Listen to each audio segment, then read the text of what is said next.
On va voir ensemble comment s'inscrire à l'entrée express. Donc, on est sur le site du gouvernement du Canada. Vous aurez le lien dans la description.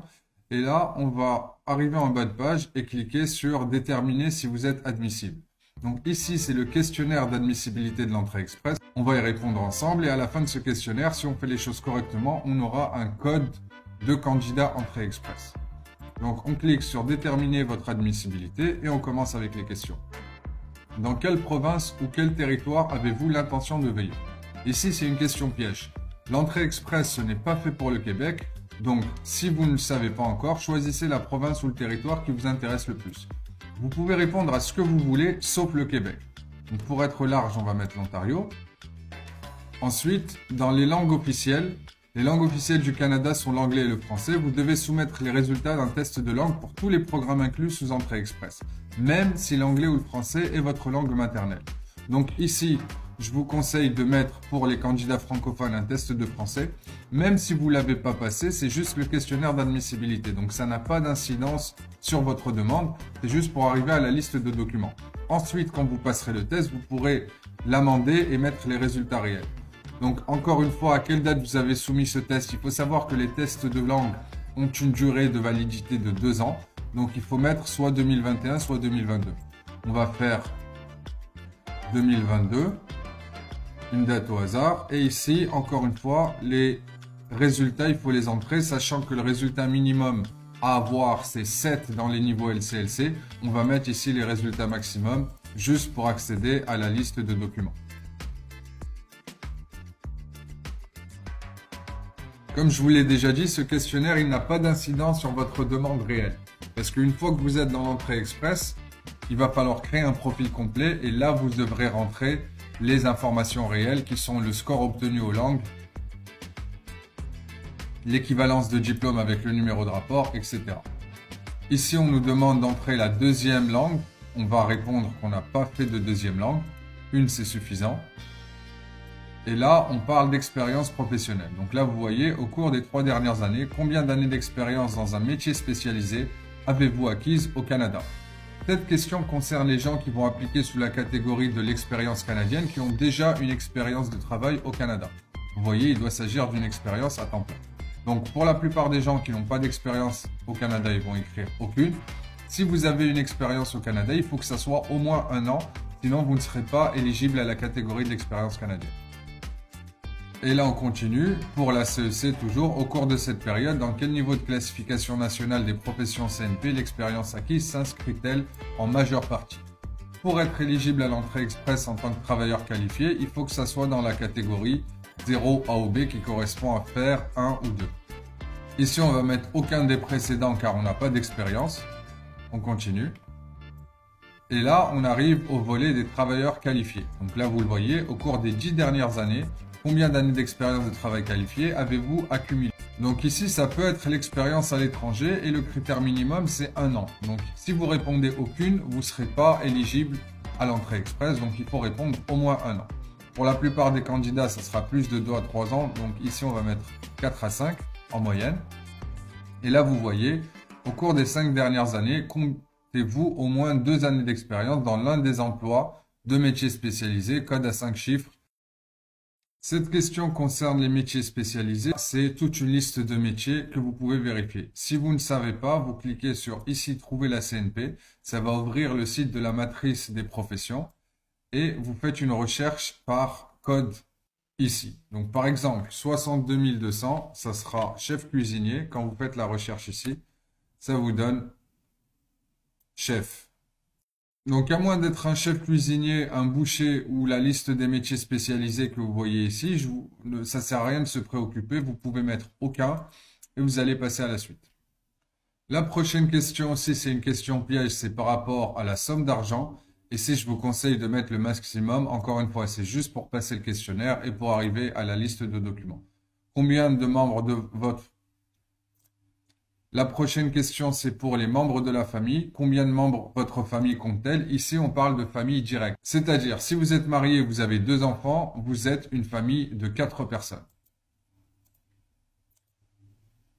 Donc, cliquez sur suivant. Avez-vous une offre d'emploi valide au Canada? On va dire non. Ce n'est pas le cas de la plupart des gens qui sont à l'étranger. quelle est votre date de naissance? Ici, vous rentrez votre date de naissance. Et là, on arrive à la partie diplôme. Donc, vous voyez quel est le plus haut niveau de scolarité pour lequel vous avez obtenu un grade, un diplôme ou un certificat au Canada, ou une évaluation des diplômes d'études. Les EDE doivent avoir été délivrés par un organisme approuvé au cours des 5 dernières années. Et les choix qu'on a, c'est aucune ou études secondaires non complétées. Donc, si vous n'avez pas fini le lycée et que vous n'avez aucun diplôme, ça, c'est éliminatoire. C'est-à-dire que si vous répondez ça, vous ne serez pas orienté vers le programme des travailleurs qualifiés fédéral. Diplôme d'études secondaires, c'est le baccalauréat ou le diplôme de fin de lycée. Diplôme d'études postsecondaires nécessitant une année d'études offerte par une université, un collège, une école de métier ou un autre institut. Donc, c'est après le baccalauréat. C'est un diplôme qui a été obtenu après une année d'études. Là, c'est la même chose, mais après 2 années d'études. Là, c'est la même chose, mais après 3 années d'études.